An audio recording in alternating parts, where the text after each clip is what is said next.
जब हम दिल्ली आए थे तो सिर्फ हमारे पास कपड़े थे, हमारे पास पैसा नहीं था एक भी। लड़कियां जो कभी मतलब ज़मीन पे पाँव भी बहुत ही कम रखती थी, आज वो दूसरों के बर्तन मांज रही है। जब वो एक छोटा सा बेड था तो उस छोटे से बेड पे हम 5 लोग सोते थे। मैंने बोला अंकल ये काम का जरिया निकालने के लिए, पैसा कमाने के लिए ही मैंने ये बोर्ड बना के टांगा है। मेरे पापा बोलते थे मैं तो मर जाऊंगा, और आज वो बोलते हैं अगर मेरी बेटी नहीं होती तो। सीखिए स्पोकन इंग्लिश, पर्सनालिटी डेवलपमेंट और बहुत कुछ इंडिया के टॉप एक्सपर्ट्स के साथ। आज ही जोश स्किल्स ऐप पर अपने मनपसंद कोर्स को शुरू करिए। Download the app today. Hello everyone, मेरा नाम खुशी प्रजापति है और मैं झांसी की रहने वाली हूँ। बहुत अच्छा टाइम चल रहा था, बहुत अच्छी लाइफ चल रही थी, कभी कोई प्रॉब्लम नहीं थी किसी भी चीज़ से रिलेटेड। तो इसी चीज़ से रिलेटेड होते होते मुझे बीच में पता चला, शायद मैं थोड़ी बड़ी हो चुकी थी तो चीज़ें मुझे पता चलने लग गई थी कि कुछ प्रॉब्लम्स भी होती है हमारी लाइफ में, तो वो मैं जानने लग गई थी। मेरे फादर को इसी बीच कुछ प्रॉब्लम आनी शुरू हुई, तो वो एकदम से मुझे पता नहीं चला कि क्या प्रॉब्लम है, लेकिन धीरे धीरे मदर फादर के बीच बातें होती थी तो मुझे लगता था कि कुछ चल रहा है। तो मेरी फादर की परचून की शॉप थी, तो वो शॉप अच्छी खासी चल रही थी, लेकिन उसी बीच उन्होंने सोचा कि मुझे कुछ एक और बिजनेस शुरू करना चाहिए जिससे मेरे बच्चों का आगे लाइफ अच्छा हो और भी ज़्यादा। तो उन्होंने इसी बीच एक जैसे गांव कस्बे होते हैं उनमें बिजनेस शुरू करते हैं, तो उनमें लोकल प्रोडक्ट्स बेचे जाते हैं, जैसे घड़ी साबुन का डुप्लीकेट हो गया है कुछ ऐसा। सो जिस पर्सन के साथ उन्होंने ये बिजनेस शुरू किया, तो उस बंदे ने पैसे तो मेरे पापा से सारे ले लिए और मेरे फादर ने दे भी दिए। तो फिर उसी बीच पता चलता है कि वो धीरे धीरे मतलब उसने थोड़ा सा प्रोडक्ट पापा को दिया, उसके बाद वो धीरे धीरे पापा से कटने लगा और पापा के नज़रों से वो थोड़ी दिनों के लिए दूर हो गया। तो जिस पर्सन ने पापा को उनसे मिलाया था, उन्होंने उनके साथ बात करी, तो बात करने के बाद पता चलता है कि वो कहीं चले गए हैं। फिर उन्होंने ऐसे करने के बाद जब वो वापस आए काफ़ी टाइम के बाद, मेरे पापा ने उनसे बात की, तो वो बोले कि मेरे पास तो पैसे ही नहीं है, जो आपने मुझे पैसे दिए थे वो सब पैसे तो मेरे पास नहीं रहे अब। तो उसके थोड़े दिनों के बाद ही पता चला कि उन पैसों से उन्होंने अपनी बेटी की शादी कर दी थी। तो उससे अब मेरे फादर एकदम हेल्पलेस फील करने लग गए। तो धीरे धीरे ये चीज़ें, क्योंकि मेरे पापा के पास इतना पैसा नहीं था कि वो खुद से सबको दे सकते थे वो पैसा, तो धीरे धीरे पापा दुकान से भी कटने लगे, क्योंकि इतनी बड़ी दुकान एकदम से बंद होने के कगार पे आ चुकी थी। तो फिर मम्मी ने बोला कि क्या हुआ, आप इतने परेशान क्यों हो? तो बोले कि कुछ नहीं, बस ऐसे ही उस दिन उन्होंने इस बात को टाल दिया। उस दिन टालने के बाद जब आगे एक दिन पापा मेरे आ रहे थे, तो आने के बाद उनको रास्ते से ही, उनको पापा का रूट सबको पता था, तो वो जिनसे पैसे लिए थे वो काफ़ी अच्छे रिच थे।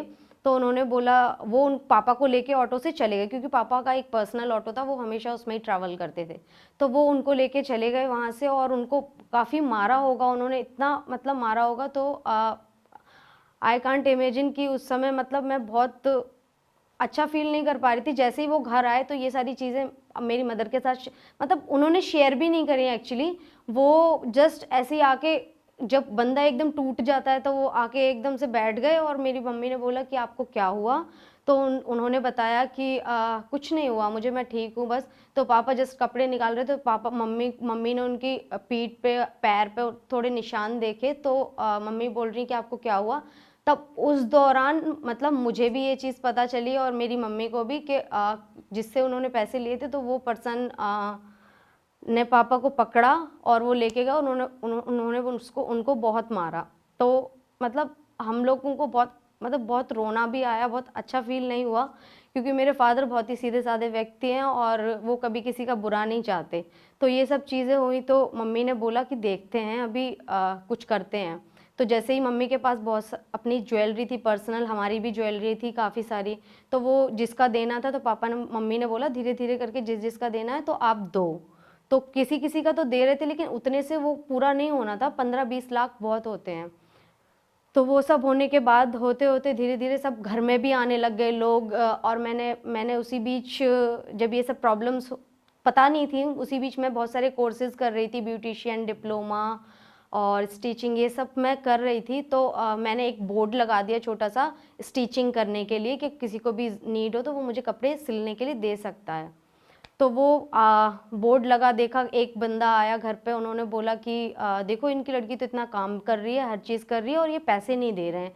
मैंने बोला अंकल ये काम का ज़रिया निकालने के लिए, पैसा कमाने के लिए ही मैंने ये बोर्ड बना के टांगा है, ताकि लोग मेरे पास आएँ और मैं काम कर सकूं और मेरे पापा की हेल्प कर सकूं। लेकिन उससे भी क्या हो सकता था, और वो इतने साल 10-11 साल पुरानी बात है, तो उसमें हो ही नहीं सकता था कुछ भी।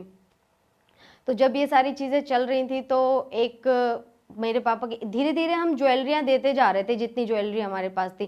फिर एक समय ऐसा आया, पापा साइकिल लेके, उन पापा ने मेरे कभी साइकिल भी नहीं चलाई थी, तो वो एकदम साइकिल लेके जाते थे, तो मुझे वो भी बहुत अच्छा फील नहीं होता था, मुझे बहुत रोना आता था कि जो पर्सन हमेशा गाड़ी में ट्रेवल करता था वो खुद साइकिल चला के जा रहा है। तो मैं बहुत रोती थी अंदर से, पर मैं उस समय आई थिंक मैं भी हेल्पलेस थी, मैं भी उनकी कोई हेल्प नहीं कर सकती थी। एक बार वो ऐसे आए तो वो बोले मैं मर जाना चाहता हूँ क्योंकि मैं कुछ कर नहीं सकता। तो उसी बीच मेरी मामी का कॉल आया, जो कि दिल्ली में रहती हैं काफ़ी टाइम से, और मेरे मामा लोग। तो उन्होंने बोला कि आप लोग दिल्ली आ जाइए, दिल्ली में काफ़ी काम है, तो आप लोग नहीं, मतलब मेरे पापा को अकेले उन्होंने बोलने आने को बोला। तो पापा गए वहाँ पे। जाने के बाद पापा ने बोला कि मैं चला तो जाऊँगा लेकिन मैं अकेला नहीं जाऊँगा, आप सबको लेके जाऊँगा। तो धीरे धीरे हम लोग नानी के यहाँ शिफ्ट हुए।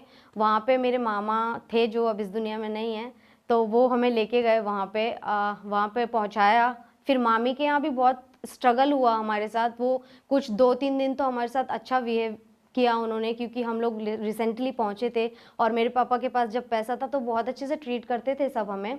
लेकिन जब उनके यहाँ पहुँचे, एक छोटा सा बेड था, और मुझे तो मतलब हमारी झांसी वाला घर था वो तो बहुत बड़ा था, तो जब वो एक छोटा सा बेड था तो उस छोटे से बेड पे हम 5 लोग सोते थे। फिर मेरे पापा ने दिहाड़ी मजदूरी करना शुरू किया। जिन्होंने कभी काम किया ही नहीं था वो हमेशा बैठे हुए होते थे, और उनकी दुकान पे लोग काम करने के लिए लड़के लगे हुए थे। लेकिन यहाँ पे मजदूरी का काम शुरू किया, क्योंकि हमारे पास कोई इनकम का सोर्स नहीं था। जब हम दिल्ली आए थे तो सिर्फ हमारे पास कपड़े थे, हमारे पास पैसा नहीं था एक भी। तो फिर उन्होंने शुरू किया, और मैंने मेरी मदर ने और मेरी एक सिस्टर है उसने भी काम देखना शुरू किया, क्योंकि एक मेरे पापा से हम उनकी पूर्ति नहीं कर सकते थे पैसों की। तो जब वो सब हुआ तो मैं भी गई, मैंने भी काम देखा, क्योंकि एक पड़ोसन ने बताया आप कुछ दिन के लिए मेरा काम संभाल लेंगे क्या? तो मैंने फटाफट से हाँ कर दी, हाँ संभाल सकती हूँ, क्योंकि मुझे तो पैसों की ज़रूरत है। तो कुछ टाइम के लिए मैंने उनका काम संभाला। फिर इतने 1 महीने किया होगा, फिर वो वापस अपने काम पे ज्वाइन हो गई। तो कुछ लोगों से मेरी जान पहचान हो गई थी, जिन्होंने मुझे बताया कि आप हमारे यहाँ पे काम कर लीजिए। तो कुछ दिन वहाँ पे भी काम किया, और उस समय भी मतलब मेरे पापा बहुत रोते थे कि मेरी लड़कियाँ जो कभी मतलब ज़मीन पे पाँव भी बहुत ही कम रखती थी, आज वो दूसरों के बर्तन मांज रही हैं। तो उन्हें बहुत तकलीफ़ होती थी, जैसे मुझे तकलीफ़ होती थी उनको उन दुख में देख के, वैसे ही उनको भी होती थी। तो ये सब चलते चलते चलता रहा प्रोसेस। उसी के दौरान मैं एक पार्लर में भी गई, वहाँ पे भी मुझे एक्चुअली दिल्ली शहर नया था, मैं वहाँ कुछ रिकवर नहीं कर पाई, मैं रास्ता ही भूल गई, मैं वापस घर आ गई। फिर उसके बाद मुझे किसी से आज़ाद के बारे में पता चला, जो मेरी मामी की नेबर थी। उनसे पता चला कि एक आज़ाद फाउंडेशन नाम की जगह है जहाँ पे महिलाओं को ड्राइविंग सिखाई जाती है। तो मैं वहाँ पहुँची। फिर उसके बाद ड्राइविंग के बारे में पता चला, मैं उनके ही साथ गई, मेरे लिए रास्ते नए थे। तो मैं गई और जाके मैंने एडमिशन किया। उस समय मेरे पास एडमिशन के लिए भी पैसे देने के लिए नहीं थे, मैंने सिर्फ 500 रुपये दे के एडमिशन लिया अपना। तो जैसे ही मैं घर आई तो मेरे पापा को पता चला कि मैं कुछ ड्राइविंग का कुछ करना चाहती हूँ। तो मेरे पापा ने मना कर दिया, क्योंकि वो बहुत सेंसिटिव है हम लोगों को लेके। तो उन्होंने बोला नहीं नहीं, तू ड्राइविंग नहीं करेगी, दिल्ली नया शहर है और गाड़ी चलाना, इतनी गाड़ियाँ चलती हैं यहाँ पे, इतना रश है, तू नहीं कर पाएगी। तो मम्मी ने बोला वो सब कर पाएगी, आप उस पर भरोसा रखिए। तो जैसे ही मेरी ट्रेनिंग शुरू हुई तो एक नया जज्बा आता गया मेरे अंदर। तो उसके बाद मैं करती गई आगे। जब मेरी ट्रेनिंग कंप्लीट हो गई, मैं बहुत इस चीज़ के लिए मतलब मेरा दिमाग बहुत काम करता है कि मैं ये सब चीज़ें बड़ी जल्दी से कैच करती हूँ। 6th मंथ में ही मेरी जॉब लग गई और मैंने फर्स्ट जॉब ली थी 3,500 रुपये की। तो 3,500 की जो जॉब मैंने जैसे ही ली तो मुझे एक अलग सी खुशी मिली कि अब मेरी जॉब लगी। मैं फर्स्ट डे गई, फर्स्ट टेस्ट पे मैं वहीं, उन्होंने मुझे सिलेक्ट कर लिया और मैं बहुत खुश होके घर आई। और मैंने पूरा दिन मतलब उनके साथ ड्यूटी की।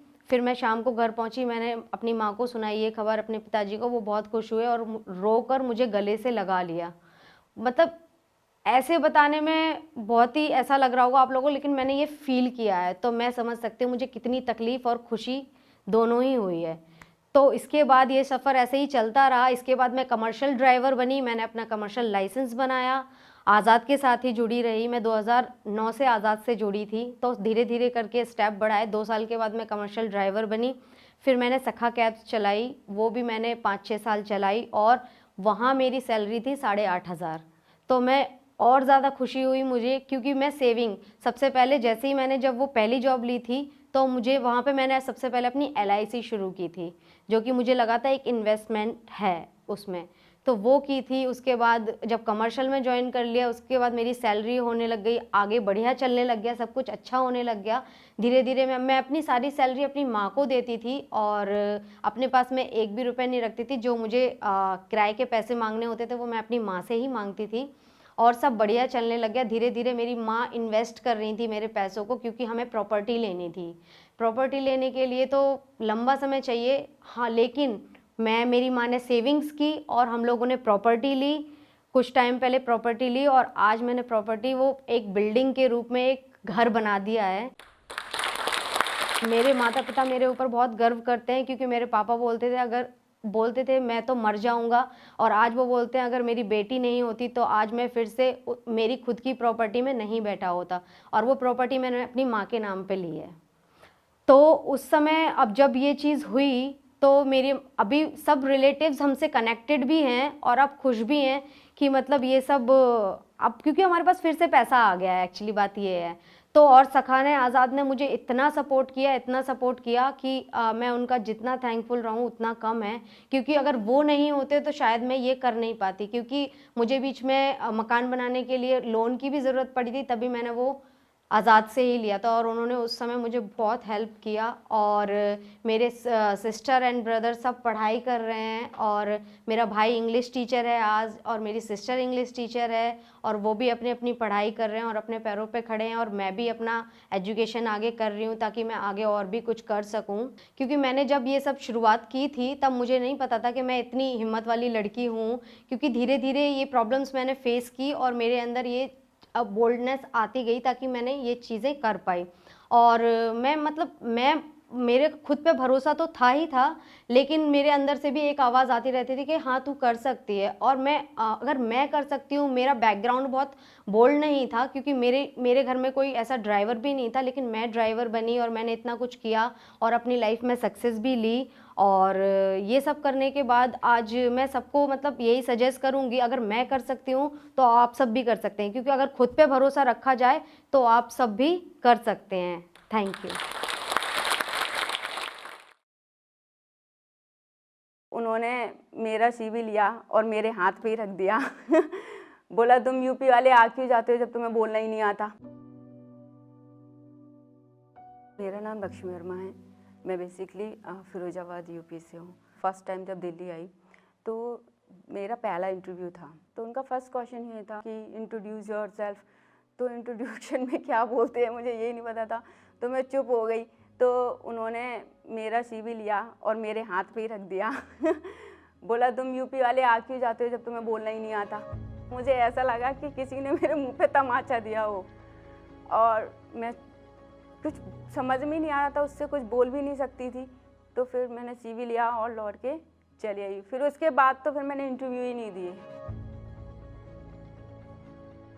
इंग्लिश लगता तो था ज़रूरी है, कोशिश भी की, सीखूंगी, ट्राई भी किया। 1-2 बार किसी इंस्टीट्यूट में ज्वाइन किया। तो फिर प्रॉब्लम क्या होती थी, इंस्टीट्यूट में जाना होता है, फिर इतना टाइम नहीं होता था कि पढ़ना भी होता था और जॉब्स भी करनी होती थी। सब कहते थे इंग्लिश सीखने के लिए एनवायरनमेंट चाहिए, माहौल चाहिए होता है, लोगों से बात करोगे तभी आएगी। अब बात करने के लिए भी तो वो लोग होने चाहिए जो आपसे बात करना चाहें। मैं जो स्टॉक्स की वीडियोस देखती थी मोटिवेशन के लिए, तो लास्ट में एक एडवर्टाइजमेंट था, तो वहाँ पे बोला था कि हमारे एक ऐप है जो स्किल का, तो आप उसे डाउनलोड करिए। तो मैंने सब्सक्रिप्शन कर लिया, और लेकिन सब्सक्रिप्शन की अमाउंट भी इतनी नॉमिनल थी कि मैंने तो सोचा भी नहीं था कि इतने कम दाम में इतना अच्छा प्रोडक्ट मिल सकता है। सबसे अच्छा जो बेस्ट पार्ट मुझे लगा वो था प्रैक्टिस का, जो मुझे चाहिए था एक्चुअल में, जो मैं ढूंढ रही थी इतने टाइम से। तो अब ऐसा है कि मैं इतना एबल हूँ कि हाँ ठीक है, मैं बात कर सकती हूँ, इंटरव्यूज फेस कर सकती हूँ. Now I am not scared of speaking English. Thank you जोश.